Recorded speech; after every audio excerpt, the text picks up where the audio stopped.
Hvad så alle sammen? I dag skal vi lave den første episode af en Q&A-serie. Og spørgsmålene i dag kommer til at handle om FIFA. Så det bliver fedt. Så lad os bare komme i gang.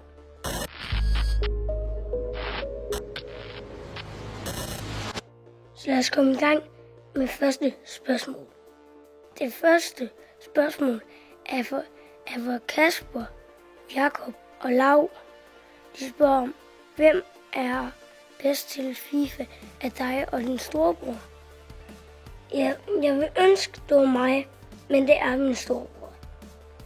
Jeg synes, han er 1000 gange bedre end mig, men I skal også huske på, at han er 4 år ældre end mig.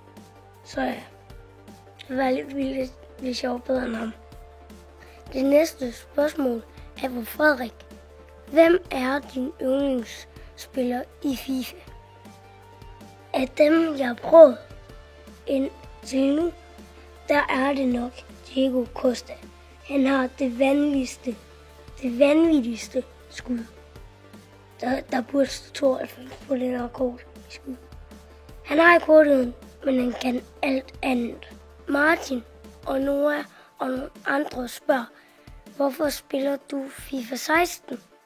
Fordi jeg spiller FIFA 16, det er på grund af, at jeg startede min kongens drenge i FIFA 16 meget sent i FIFA 16. Så hvis det var, at man kunne rykke mit hold over til FIFA 17, så havde jeg selvfølgelig gjort det. Men det kan man ikke, så det er nødt til at være i FIFA 16.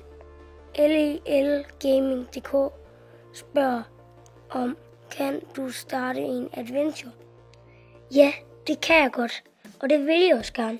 Jeg ved bare ikke, hvorfor en spiller jeg skal bruge, så det må I faktisk gerne skrive ned i kommentaren. Noah, Ferdinand og Louis spørger mig om, hvordan får du råd til alle de FIFA points?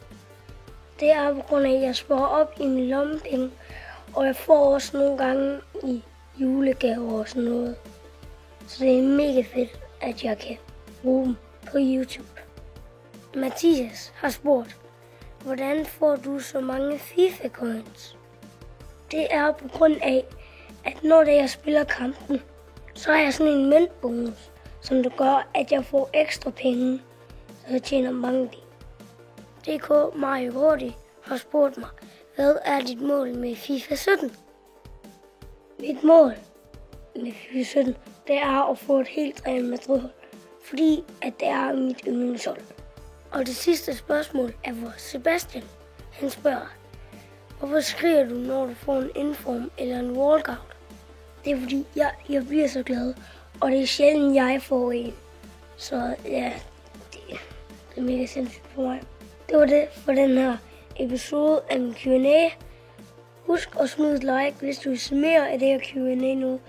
Du må også gerne skrive ned i kommentaren, hvorfor en spiller jeg skal bruge til min adventure. Så vi ses snart igen. Hej hej.